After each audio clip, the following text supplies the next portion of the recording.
6 centuries before Julius Caesar and the sons of Pompey clashed in civil war and washed these lands in Roman blood. 15 centuries before the golden age of Al-Andalus, when these cities bustled and thrived as beacons of art and science in early medieval Europe. And nearly 3,000 years before millions of people today live, work and socialize on these streets, oblivious to what lies beneath their feet. These lands and its people were legendary. They were spoken of throughout the known world, renowned for their immense wealth and prestige, and for the kingdom that ruled over it all, Tartessos. Or so the story goes. Here we are in the city of Huelva, the proposed site for the lost city of Tartessos. Well, one of the proposed sites for such a city, which is itself perhaps a supposition. Most of us outside of Spain haven't heard of Tartessos, but here in southern Andalusia, well,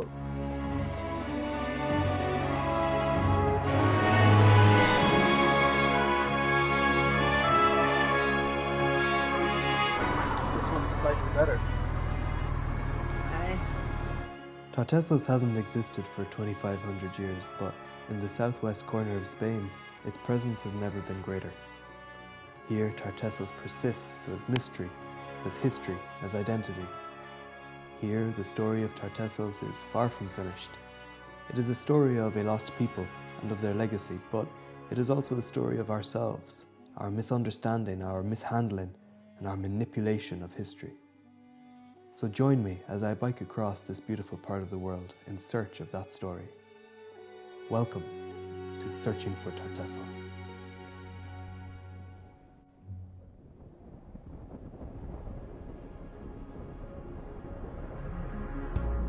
Sometime during the 8th or 9th centuries of the first millennium BCE, whilst the Neo-Assyrian Empire insatiably expands in the Near East, and Phoenician sails decorate blue Mediterranean waters from the Levant to Libya and beyond, whilst confident Hellenic city-states look beyond the horizon, and Etruscans war and feast in a world blissfully ignorant of an insignificant mud hut village on a small hill on the east bank of the Tiber. Far away, on the other side of the known world, a group of children are playing in the cool Atlantic surf when suddenly, silently, a single solitary vessel emerges from behind the headland. Our story begins with that classic love triangle of an Englishman, a German, and the 20th century. The late 1800s, early 1900s were the golden age of archaeology. With every passing year, more ancient sites were rapidly identified and excavated across Europe and the Near East. Cities, long lost to antiquity, emerged from the fringes of mythology to be revealed, scrutinized, and claimed by modern Europeans. Ur, Knossos, Mycenae, Troy. Suddenly, the legends of antiquity had become tangible. Archaeology fever had taken hold of Europe, as it had taken hold of our two unlikely protagonists. George Edward Bonsor was a British historian and painter who lived in Seville for the last 50 years of his life until his death in 1930. After years of research, Bonsor was confident he had finally located the long-lost city. All he needed was a team and some money. Enter Adolf Schulten, a German archaeologist with a number of digs in Spain under his belt. Most famously, that of the Iberian city, Numantia. Equally captivated by the lure of Tartessos, Schulten approached Bonsor, and together they set off in search of the lost city. Armed with the wealth of Bonsor's knowledge and the wealth of Schulten's, wealth, he was sponsored by Kaiser Wilhelm II. They pinpointed the location of Tartessos to right here, Doñana National Park. A stretch of wetlands and shifting dunes on the Atlantic coast between Cádiz and Huelva. After weeks of exhaustive research, just when Bonsor and Schulten were at their wits' end and at each other's throats, this is what they found. Nothing.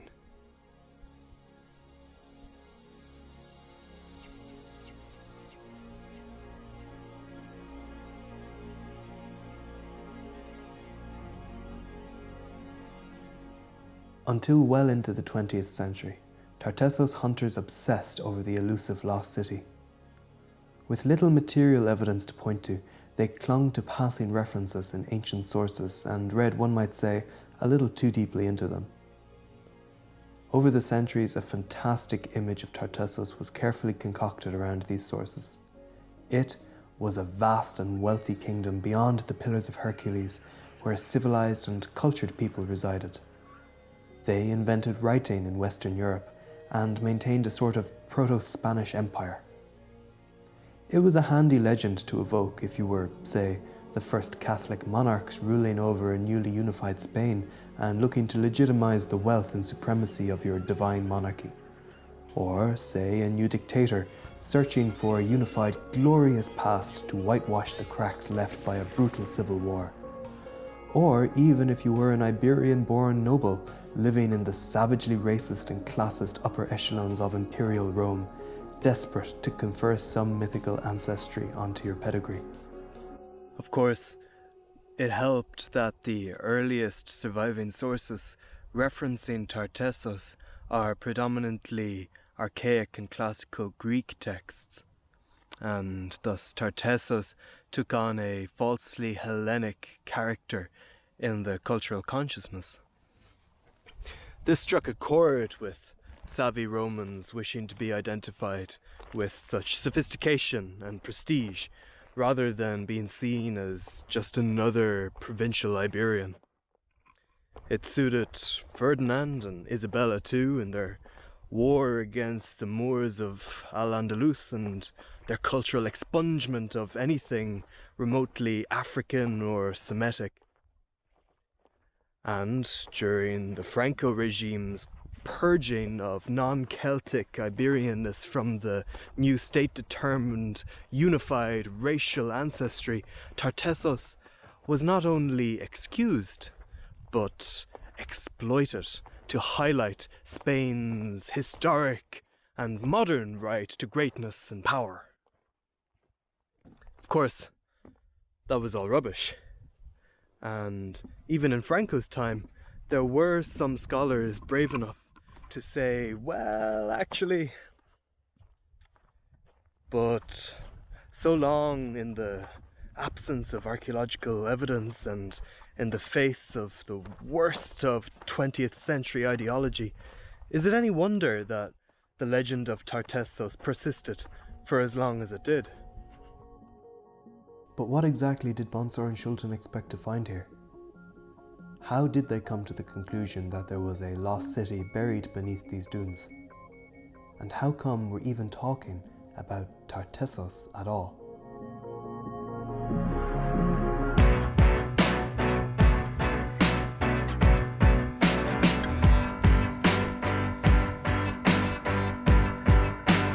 The earliest mention of Tartessos is found in a fragment from Stesichorus' work Geronosus, a poem about Heracles' encounter with the three-headed monster Euron. It dates from roughly the 6th, 7th century, and in it, Tartessos is referred to as a great river near the land of Erythia, that is to say around modern-day Cádiz. That river is likely the Guadalquivir, this river. The Romans called it Betis, and it has been the constant backdrop and lifeblood of this region for millennia. Tartessos appears next in the late 6th century writings of the pioneering geographer Hecatius of Miletus, and again a little while later in the histories of Herodotus, dating from the latter half of the 5th century. This time, however, Tartessos is described as a wealthy kingdom ruled over by the magnanimous King Arganthonius.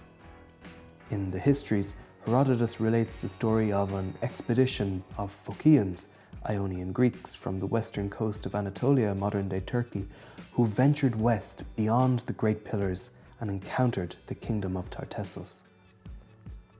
There they befriended the so-called Arganthonius, who Herodotus relays reigned for 80 years and lived for 120.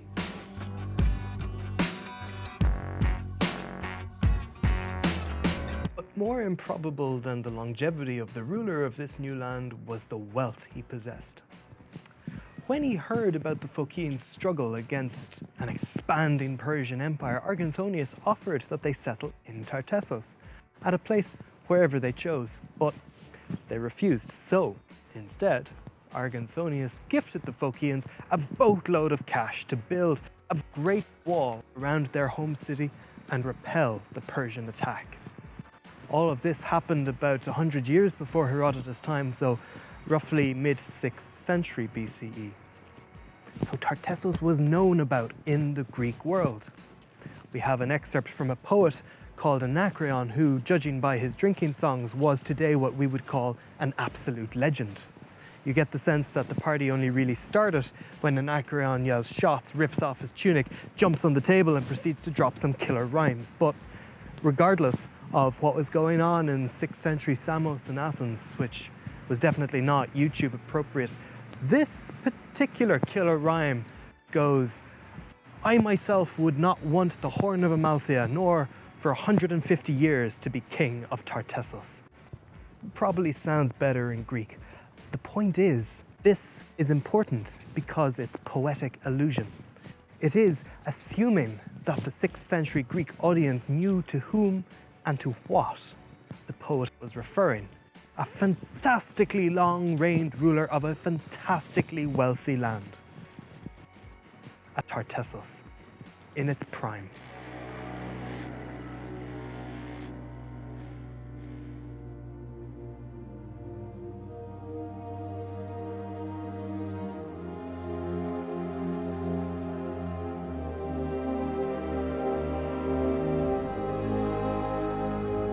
This is what Bonsor and Schulten expected to find in the Doñana National Park, a Tartessos in its prime, a great polis in the Hellenic style endowed with grandeur and splendour as referenced to in the ancient sources. But they were sorely disappointed. With their relationship souring and frustrated at their lack of success, Bonsor and Schulten abandoned the Doñana dig and parted ways. But, unwilling to admit defeat, Schulten fabricated one of the most damaging theories to explain Tartessos' persistent elusiveness. It was, he suggested, none other than the lost city of Atlantis.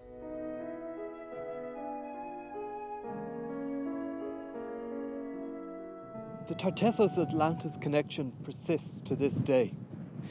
Google Tartessos and I guarantee within a few clicks you'll be reading some version of Plato's notorious myth.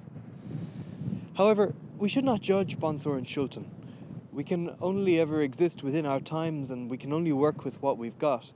It just happens the times Bonsor and Schulten existed in coincided with politically driven theories of race and nationality, and all they had to work with was a jumble of inconsistent and incomplete sources. Dealing with the sources first, we must understand that whilst Tartessos vanished, the name did not.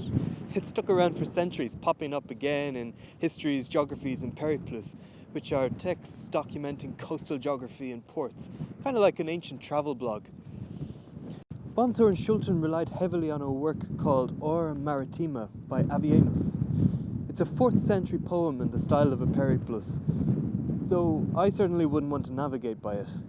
It describes the coastal geography of Iberia with, shall we say, poetic license. But in the early 1920s and today on websites of dubious historical quality, it is one of those referenced and quoted texts describing Tartessos. The opening lines of this video are a quote from the Or Maritima, but beware.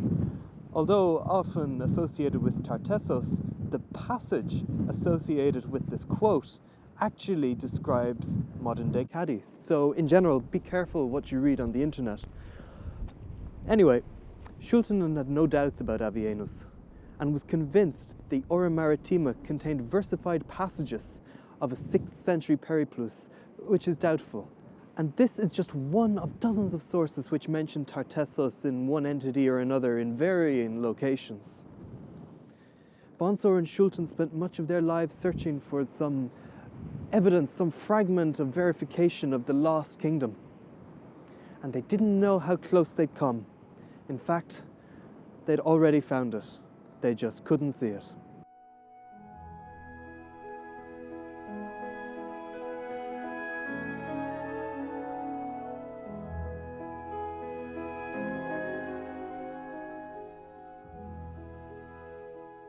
The early 20th century was cursed by the rise of extreme political ideologies. Increasingly volatile beliefs as to whom and why the modern age belonged infiltrated homes and factories, schools, palaces and parliaments across Europe. Ultimately, it led to destruction. But for a brief period, the Western European nations, confident in their rightful supremacy over all other peoples, sought to explain their inherent greatness as descendant from proud, noble and unconquered peoples of ancient times. In Italy, a resurgent obsession with a cherry-picked past of the glorious Roman Empire barely hid the guiding hand of fascism. Germany evoked its Aryan purity, France its proud Celtic heritage. But whatever their chosen mask, the face behind was the same, and it looked out upon the world from its position of power, of superiority to all others, for they were Indo-European.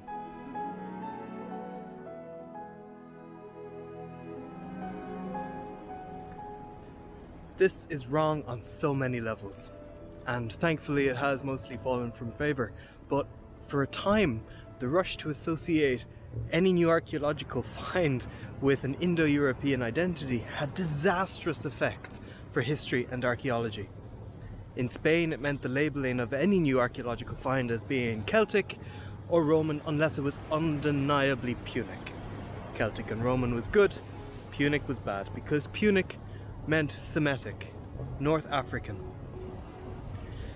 Punic, of course, refers to the Phoenicians and their later heirs, the Carthaginians. And since we're here in the city of Cadiz, I think it's time we introduce these awesome seafarers to our story.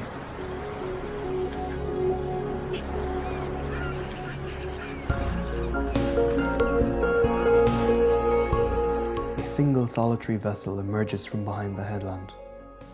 It is a behemoth of glistening wood and rope, forcing apart the waters with its great rounded bulk. Like a colossal whale, it heaves its heavy mast through the crest of a wave. Its billowing striped sail empties the wind from its belly as the magnificent carved prow turns to follow the shape of the shoreline. Now, like a nimble water insect propelled by a synchronized rank of oars, it glides towards the shallows. The children, momentarily transfixed, break for the dunes as a second, then a third ship follows around the headland. The Phoenicians are here.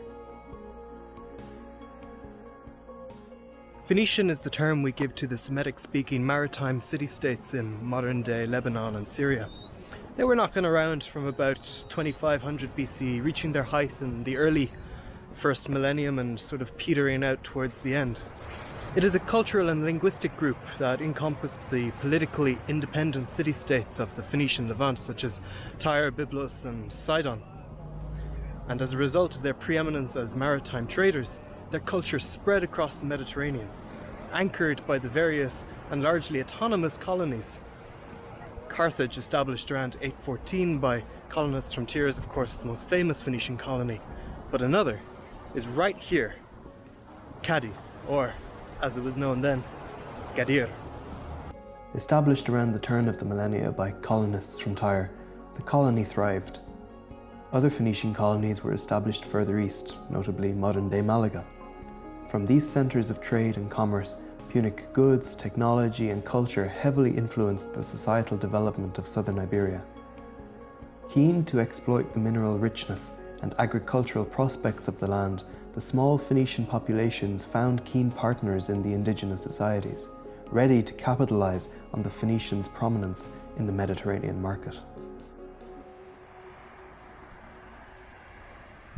This is how Tartessos gets its start. Colonization is a term that carries a lot of baggage, but when we speak of Phoenician colonization, we mustn't picture invasion, subjugation, large-scale cultural replacement. These were small groups of farmers, craftsmen and traders based out of small urban centres like this one at Doña Blanca, just north of Cadiz. Yes, they spoke a different language, followed a different religion, but then, as now, one thing transcends all of that: money.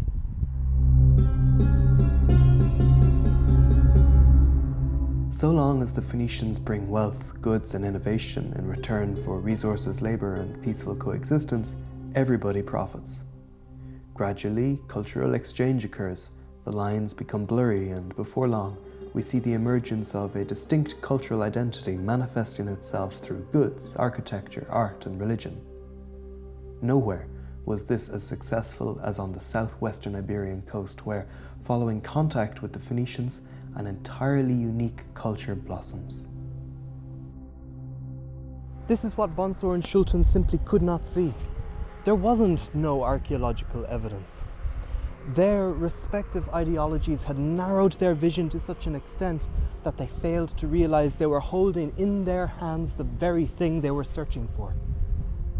In their quest to unearth the Tartessos of legend, they dismissed the artifacts they were unearthing as being Celtic or Punic, or bizarrely, Celto-Punic. In his campaign to keep Tartessos untarnished by Semitic Eastern influence, Schulten went so far as to blame the Phoenicians for the disappearance of an Indo-European, supposedly Hellenic Tartessos. In his eyes, Phoenician colonization led to the degradation and corruption of Iberian Iron Age societies. He was swept up in the ideological winds of his time, and it would not be until 1958, 2 years before his death, that a chance discovery would finally crack the impenetrable facade that had for so long contained the Tartessic mystery. The excavations at El Carambolo provided the shot in the arm that archaeologists and historians needed. And what a shot it was.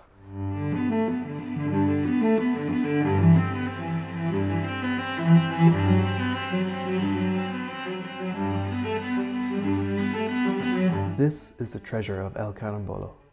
It is a collection of gold artifacts dating to the 8th century but deposited in the 6th. They were found in a ceramic pot by construction workers in 1958. The artifacts are manufactured in the Phoenician style, but with locally mined gold. Whilst initial hopes at the finding of El Has city were dashed with further excavations, the discovery of the Carambolo treasure marked a turning point in the academic approach to understanding Tartessos. Beginning around the later 8th century, Eastern imagery and decorative styles spread westwards across the sea. In Greece, Italy, and now Iberia too, Oriental motifs and decoration are adopted as cultural and material exchange with the Near East becomes entrenched, thanks in no small part to the stable trade of the Phoenician colonies. This is the Orientalising period, and Tartessos emerged slap bang in the middle of it. It wasn't quite an aha moment. Like the Orientalising process itself, acceptance of Tartessos as an Orientalised, even hybridized culture took time. At the time of Phoenician colonization, an existing indigenous culture was already established here in Huelva, exploiting the raw mineral resources, trading along the Atlantic coast, even trading with the Phoenicians pre-colonization. Nevertheless, newly arrived Phoenician individuals and families from Gadir and beyond probably settled here midst this indigenous population, further adding to the social complexity. Here we see the beginnings of a fruitful relationship between the local population and the eastern settlers who, in time, would contemporaneously expand along the Guadalquivir and Guadiana rivers to farm, manufacture, and trade with the Iberian interior. The important settlements at Huelva, El Carambolo, and Carmona formed a cultural and economic nucleus, concentrating the wealth whilst radiating cultural influence. A new dog was in town of mixed Iberian and Phoenician stock. Finally, a picture begins to take shape. Like a painter mixing their palette, from the blending of Phoenician and Iberian prime colours, a distinctly new colour emerges. That colour is the material culture we call Tartessos. The Tartessos from the sources is therefore that same orientalised society spreading inland from its coastal Iberian roots and growing affluent through its exploitation of mineral resources and Phoenician trade routes. The blossoming of Tartessos was a multifarious process, much to the dismay of those who clung to a distinctly Indo-European Tartessos and those who still argue that Tartessos was a fully formed entity by the time of the Phoenicians' arrival. Here, in Huelva, however, the population to a larger extent maintained their Iberian heritage whilst growing fantastically wealthy. In that romantic search for a lost city, heads turned to Huelva. This is Cabezo de la Joya, a rocky hill that in the first millennia would have been just one of many in this landscape. The sea was much closer then, creating a bay where the Doñana National Park is today and pushing the mouth of the Guadalquivir much closer to Seville.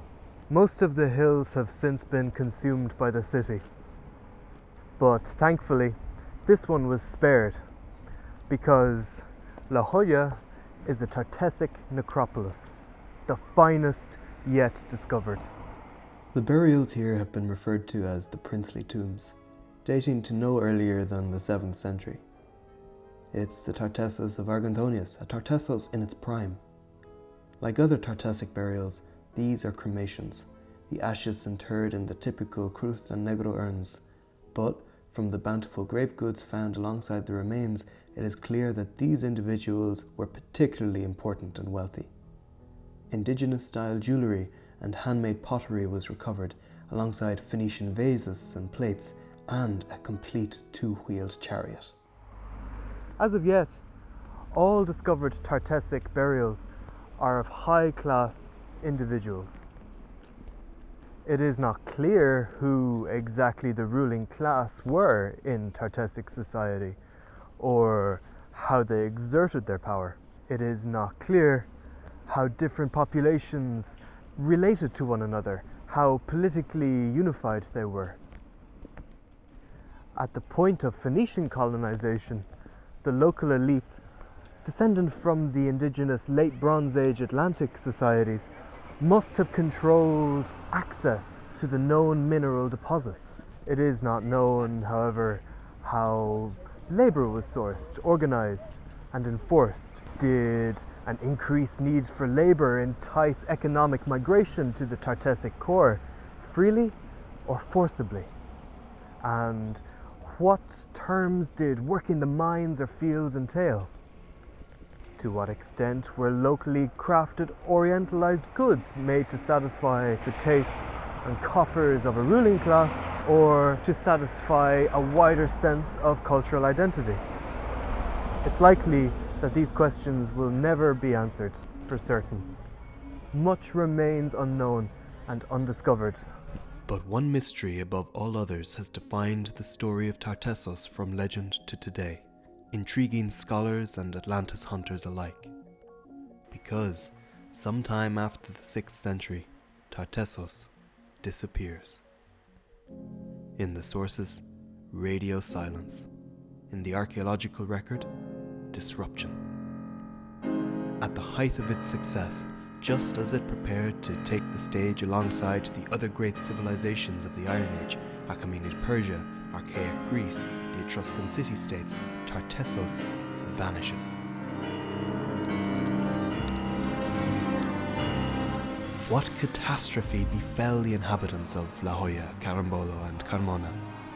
And how has this shaped our understanding of this legendary civilization which, in a flash, exploded into existence and just as quickly vanished into obscurity?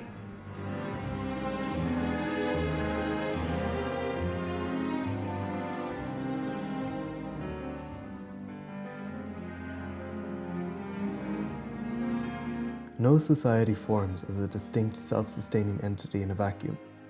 It is a fluctuating process of communication, cooperation, and competition. By increasingly relying on a complex network of material, technological, and ideological transfer, a society can specialize its economy, form beneficial relationships with other societies, and exert its cultural influence over a wider domain. No civilization has taken this further than our own. Our technologically dependent world is based on a delicate system of global trade and energy production. If that system falters, so will our world.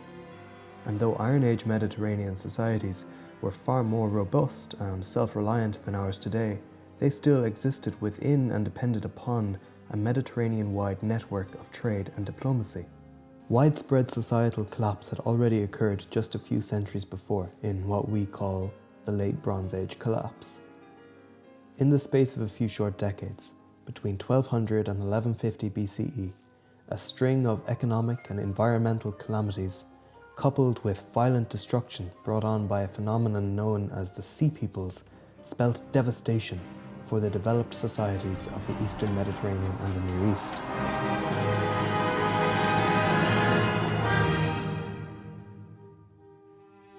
The powerful states of Assyria and New Kingdom Egypt were brought to their knees, whilst those less fortunate such as Mycenaean Greece and the Hittite Empire collapsed entirely.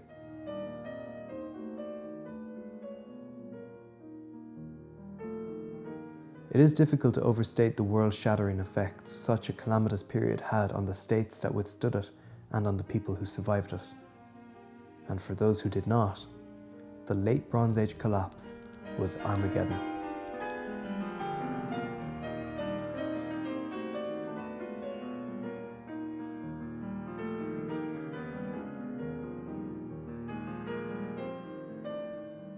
In the 6th century, Tartessos experiences something similar, albeit on a much smaller scale. Civilizations rise and fall. Societies adapt and change. But rarely do we see it happening so rapidly and so totally as we see in the case of Tartessos. There is no one complete answer, I'm afraid. But with new archaeological evidence, and by placing Tartessos in the context of the wider geopolitical situation, we can speculate as to some of the causes that led to its ultimate demise. What we do know is that after the 6th century, there is no more Orientalising material culture in the Tartessic core, and the important settlements of Huelva, Carmona, and here at El Carambolo are abandoned. The population, it seems, simply disappears. What could have caused such a dramatic event? Beginning in 586, the Phoenician colony of Tyre, home city to the colony of Gadir, was besieged by the Neo-Babylonian Empire for 13 years. The city withstood the protracted siege intact, but crippled, forced into paying annual tribute to the Babylonians. Already struggling in the face of a declining demand for Iberian metal and silver, the Phoenician colonies turned to alternative sources of trade. Salted fish replaced the once lucrative mineral exports, depriving the Tartessic economy of its stable produce. Meanwhile, the turmoil in the Levant allowed the fledgling and now independent city of Carthage to flex its muscles and stake its claim as the major power in the Western Mediterranean. This culminated in a naval showdown with the other player in the game, the Phocian Greeks, with their strongholds in Corsica, modern Marseille, and their colonies in the eastern Iberian coast. The battle occurred around 540 near Eulalia, Corsica, and despite militarily defeating the Carthaginians, the Greeks would be forced to abandon their Corsican stronghold and relinquish the central Mediterranean to the Carthaginians. Cut off from the southern coastal trade routes, the Greeks lose contact with the already suffocating Tartessos, and the sources go silent. The many small but vital Phoenician communities near the Tartessic core and along the greater Iberian coast abandon their settlements and concentrate in the major urban centres of Gadir and Malaga.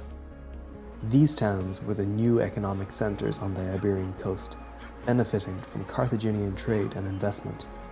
The final nail in the coffin, however, seems to be a dramatic and rapid environmental catastrophe in the Huelva Seville region. As coastal settlements, the Tartessic core would have been devastated by the earthquake and subsequent tsunami that is proposed to have occurred around this time. Whatever chance the struggling society had after losing both its economic prospects and its allies would quite literally have been swept away, as all along the coast and rivers, homes, infrastructure, and the land itself was permanently erased.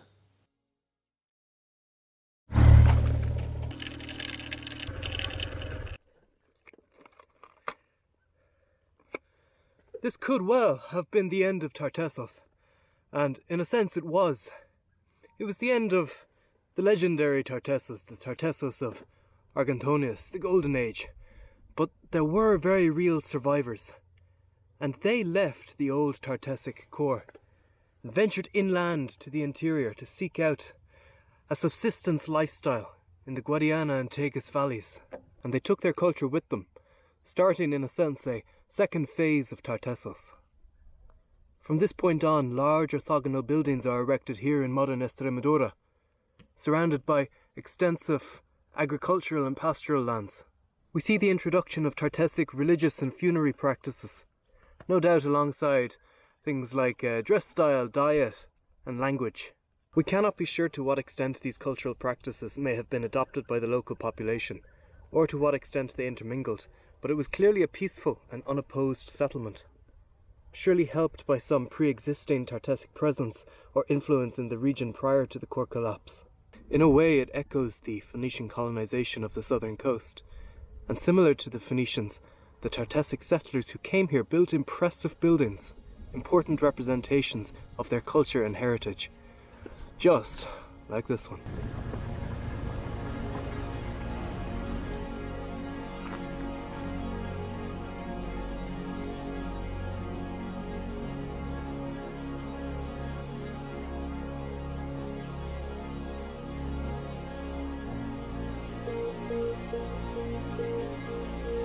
This is Cancho, Roano. It is a Tartessic sanctuary dating from the late 6th century.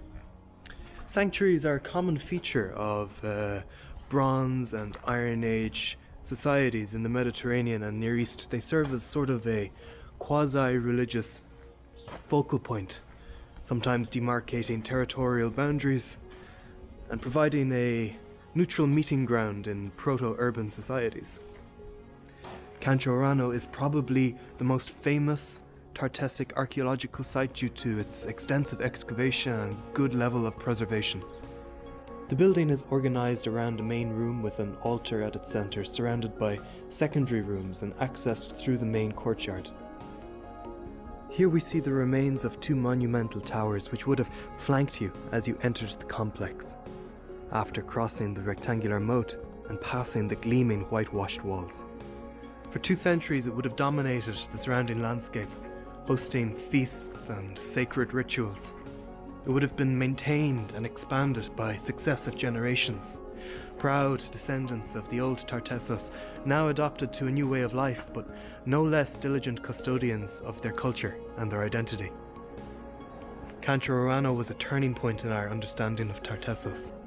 proof that its culture persisted, even thrived in the interior, long after the collapse of the old core. And what's more, it's not the only one. In 2017, Tartessos was once again thrust into the public eye as pictures of semi-excavated horse skeletons invaded the Spanish internet. Now, after a 4-year delay, excavations will finally resume on the site of El Turuñuelo. It is a Tartessic sanctuary, like Cancho Roano, but on a grand scale. It is a multi-story complex with vaulted ceilings, a 2.5-acre footprint, and walls as high as 3 meters in parts. At its center is an altar in the shape of an ox hide. Its discovery both confirmed and added to the question that had already surrounded Cancho Roano for decades, because, like Cancho Roano, the sanctuary of El Turuñuelo was deliberately burnt to the ground and buried in some great ritual by a people at the end of their existence.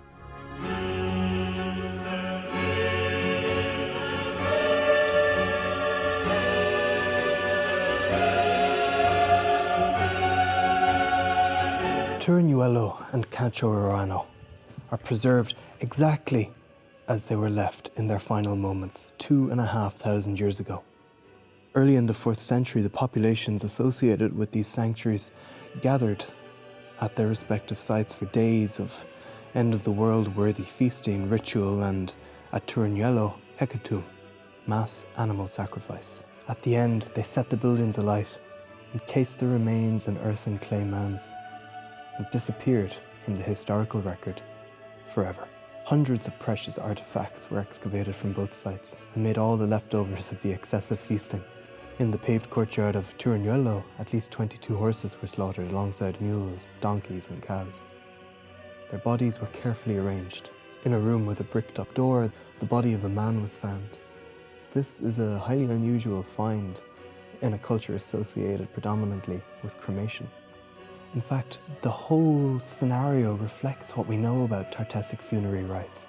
The ritual, the burning, the burying of the ashes in earthen mounds. There is a compelling and poignant likeness in the sites of Cancho Roano and Turuñuelo.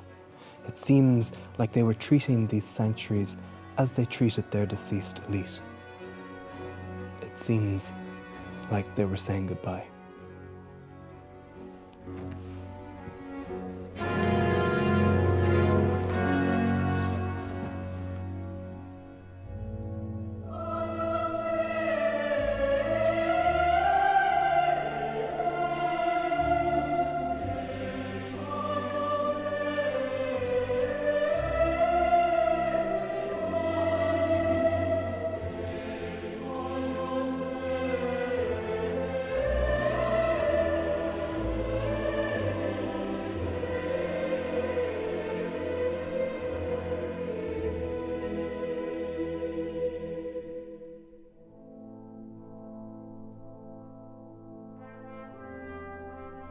For the second time, Tartessos collapses, this time for good.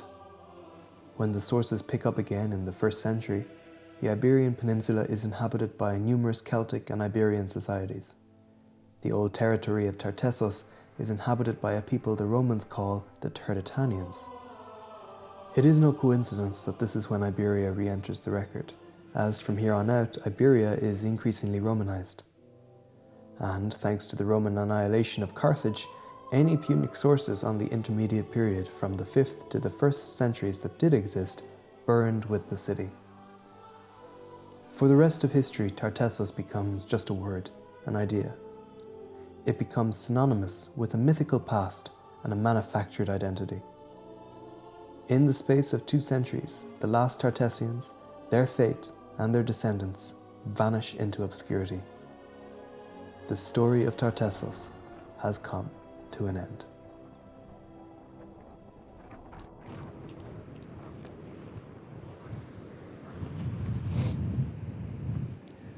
Some people say they were forced to leave before an imminent Celtic invasion, though I find difficulty believing that. More likely, the Tartessic people left for a different reason, leaving behind a cultural and physical space readily occupied by migrating peoples from further north. Another theory is, of course, once again, a changing environment. And the more we understand the history of civilization and the history of the Earth itself, the more we realize just how dependent societies are on a mild, predictable climate. Throughout history, a changing environment has been the unfightable force behind so many mass migrations and cultural changes. Theories are only theories at the end of the day, and we may never find definitive evidence one way or another. But the story of Tartessos still has much to teach us. From history to legend, from archaeology to ideology, Tartessos has borne witness to it all. It has passed through the mill of recorded history, through the crucible of the 20th century, and is only now emerging into the light, only a little worse for wear. Every year brings new discoveries, new information, but every new discovery brings new questions. So as we move forward, let us remember what we have learned from the story of Tartessos and consider the difference between what we think we know and what we actually know, what we want to be true and what is actually true, who we believe ourselves to be and who we really are.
Hello, it is me, Ferdia.